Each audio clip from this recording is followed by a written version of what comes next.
I'm supposed to speak, and my general topic revolves around raising teenagers. So I'm going to try to make an introduction, but be careful about my introduction because it probably carries everything else that I'm trying to say. Okay? There was a man, he was called Adam. He never grew up to be a man, he just was a man right away.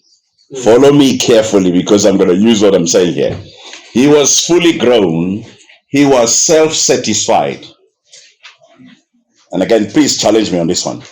The idea of complementing Adam was God's idea, not Adam's idea.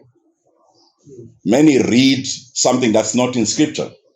Adam was happy with himself. He was okay. He was complete by himself.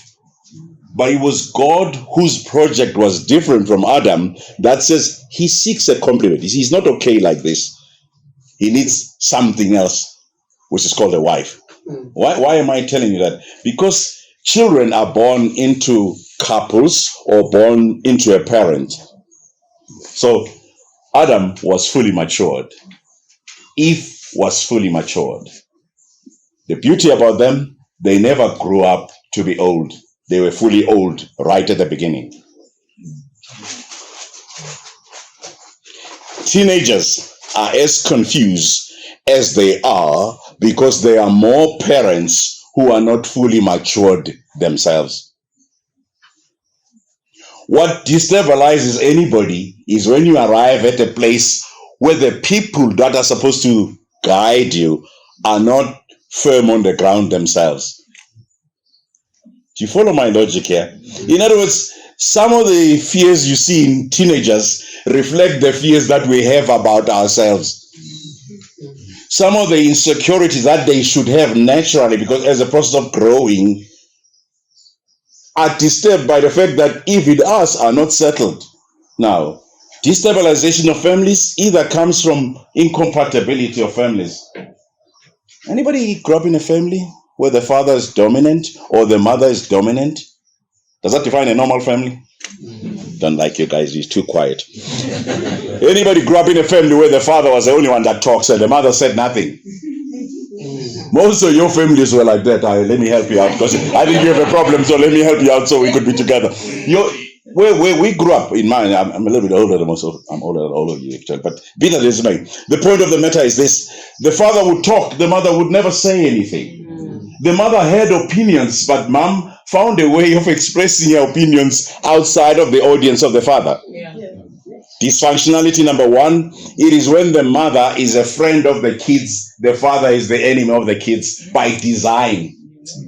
So I'm trying to project a general situation that is true everywhere.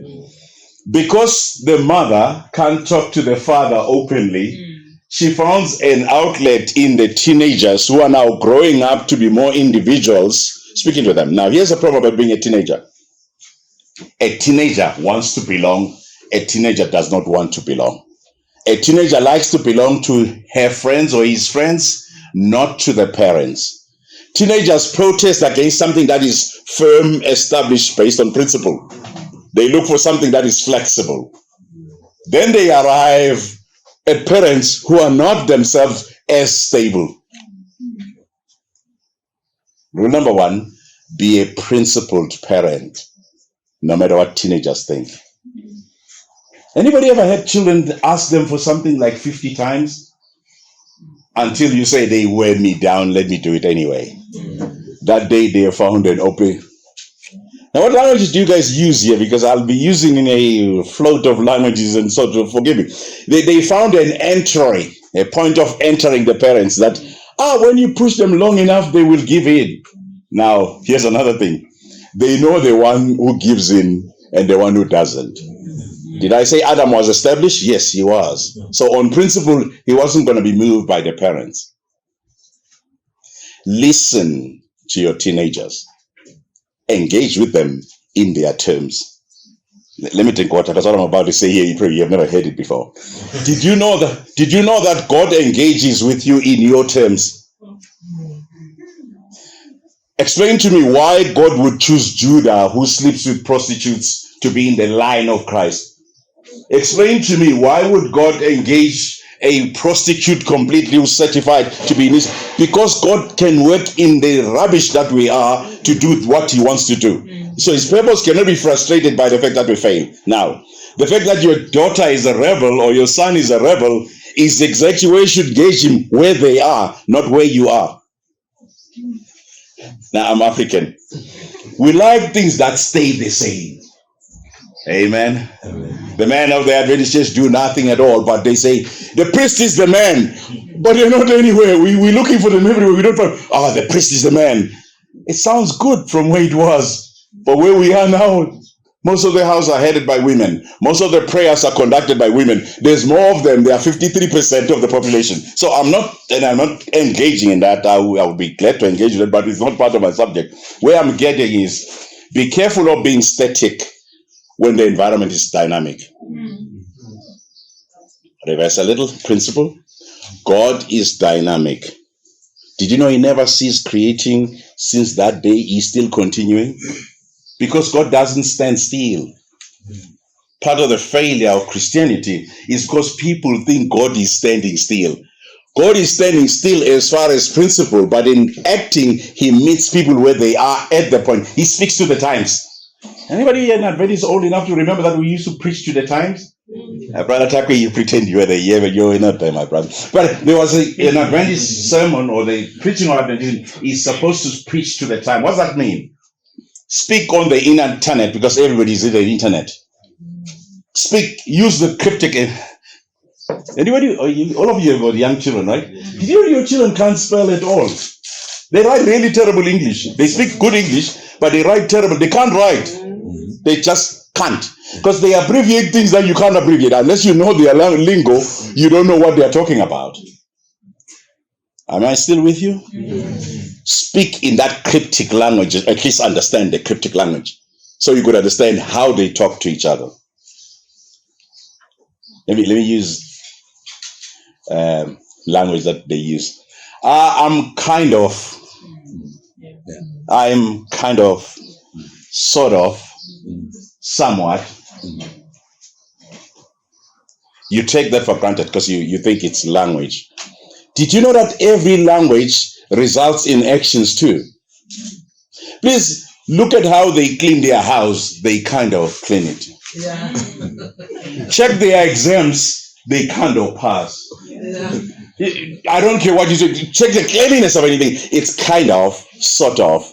Because the environment they live in does not demand excellence in doing things properly.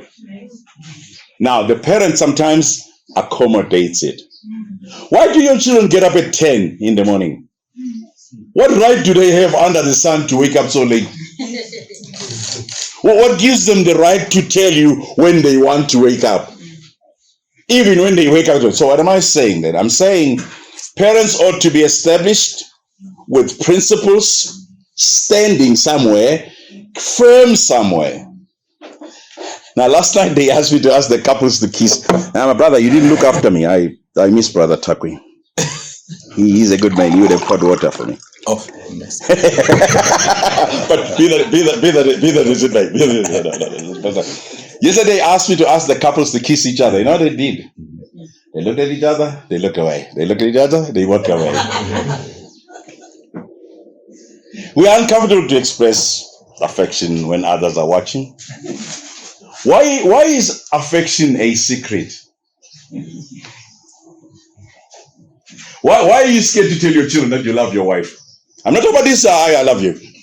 When you drive into the car, I'm not saying anything. There must be some intentionality in loving our wives, because we've got to stabilize the family. What stabilizes the family is the unit of the two and the closeness of the two. So Adam and Eve were in love. They were firm in what they were doing. They were one in their thoughts and their planning. Not just when people are not watching every time. Let me speak to one thing, because in the next session I'm going to try and talk about strategies. But let me talk to this. Have you ever seen when the girl starts being pretty, like when she's 14, 13, that she looks really good? You know what the mothers do? They buy the most expensive clothes. They start dressing. They start getting obsessed with her looks when she also is obsessed with her looks. When you are a teenager, you like privacy, for instance. One of the hardest things parents deal with is the privacy that the teenagers want. And every time you think of privacy, it intimidates you. You get worried. What are they doing that I'm not seeing? Don't pry. Give them privacy, but be careful of what the parameters of your house are. Because when you pry, you make them angry. You're pushing them away to their friends, because the friends don't pry. The friends are saying, you are accepted. That's the brother. See, there's a beauty about me I don't forget. This brother said she was scared of the wife.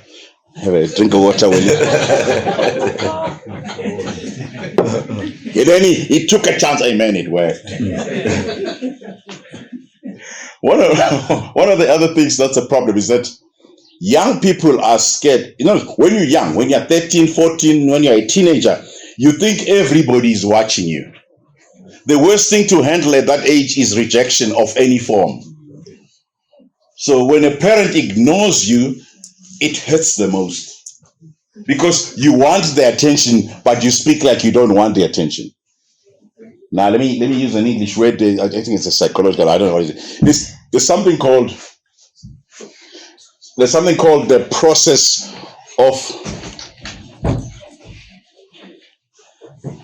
the process of individuation.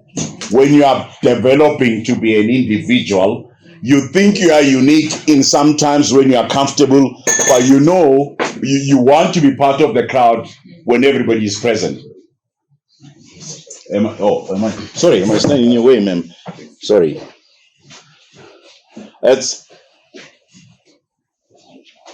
Teenagers oscillate between seeking acceptance in the extreme and thinking they are uniquely different. Whenever I talk to the ladies here, I'll ask them, how's your husband? You know what they're going to say to me? He's a unique guy. I got news for you. All these men are the same. They really are basically the same thing. They think about the same thing all the time, depending on their ages. When they're my age, they don't think about the same thing all the time. They think about the same thing. They talk about the same things too. They talk about soccer, women, and cars mainly. Then the category number 2 is the politics. That's it. What am I saying? We are very similar, but we are different. There is a uniqueness, though. The uniqueness has something to do with our relationship with God. But as individuals, as environments, we reflect the environment we grew up in. So that doesn't make any sense? I went to vendor. Then all these women start kneeling and whatever. I felt so uncomfortable. I was in Zimbabwe. I saw the same thing. I felt so uncomfortable. These women are like, gee, I'm being worshipped. I was never raised. I was grew up in the township. Everybody was equal. The women just give you the put the dish there. You got to get it. You'll find it yourself. They didn't feel uncomfortable with that. But when I get there, Zimbabwean women, she do this. And I go to Malawi. They mean more respectful. They don't come nearly. Hey, I'm not a take this. Show me where my food is. I'll get it myself. Because I'm uncomfortable with that. But again, I was speaking in an environment that I'm not familiar with. Let me to the second point. Every family is an environment that accommodates the children that come from that family. Part of the problem is that there's so many insecurities that come because of the instabilities of our families. The Adventist has a duty to create an environment that is as comfortable as possible. I'll be talking to this in the next session, but let me say it up front here. When your children are growing up, loosen up in allowing them to act independently.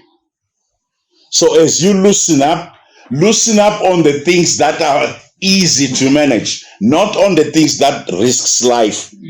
So if your daughter is out at 12 o'clock midnight because she trusts the boy, you are in trouble and God is angry with you. As you're not sleeping, God is not sleeping either because you're really doing the wrong thing. You are allowing too much freedom before the maturity comes. Anybody comes from nursing, science, biology, whatever, because I'm going to say, thank you. I've seen your response. Here's another thing. The body matures far faster than the mind. Yes. So when you're growing up, the mind is catching up. the body is ahead. You experience puberty, you experience lumps in your body, you experience things, you got wet dreams. You don't know how to handle that stuff because your head is not there yet. But then I am an African. They don't talk about sex. I came back here. I say back here. No, not here. I'm not in Mpumalanga. I'm in Johannesburg. I'm almost the mayor of Johannesburg. That's where I was born. That's where I'm about to mark the grave where I'm a little bit buried, which is not too far from where I was born. But be there at West Park. That's not too far from where I was born. Incidentally, here's the point I want to make: is this? When I came back from Cape Town to Johannesburg, that was 2006. Now my son was born in 1989. If I do 16 minus 9, what does that come to? Like you're not very good. The arithmetic is not so great, but be that as it may. Now, so I'm driving with my son. When we're driving on the M2, the M2 has a big sign there. If you're not talking to your children about sex, who is talking?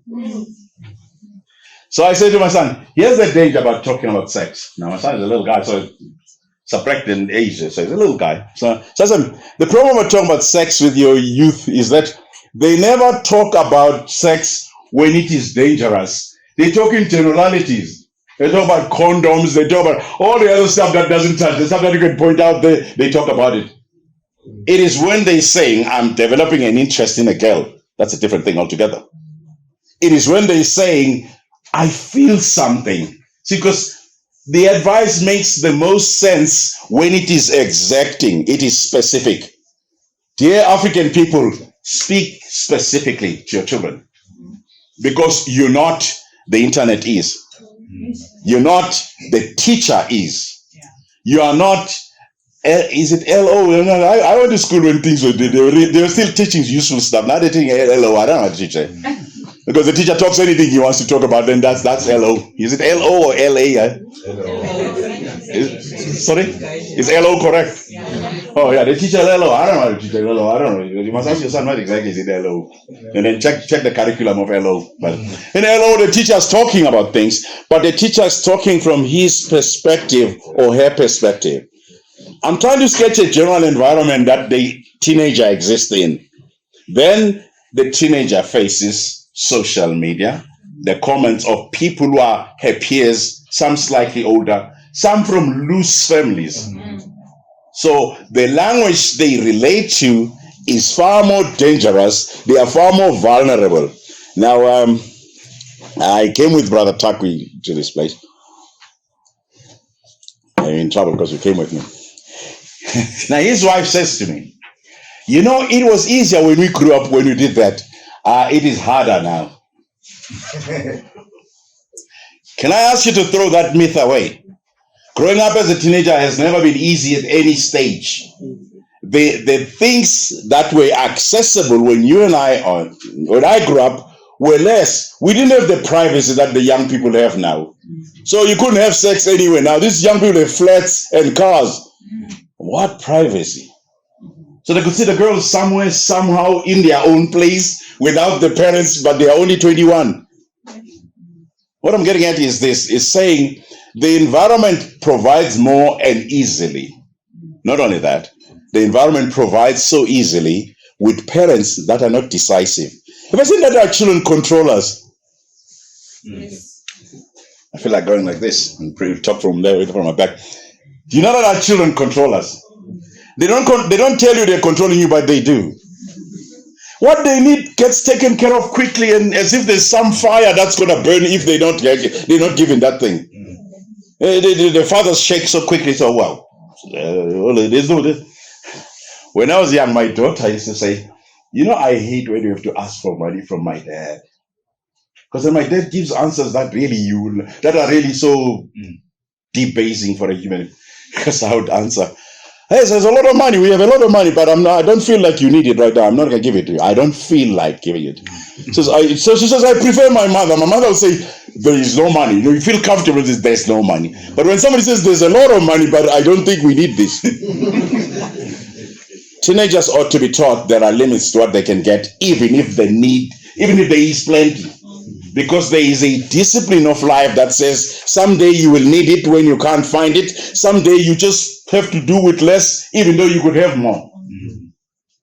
So the environment we create is not of chance. I'm black, if you haven't noticed. Do you know that we believe too much in chance?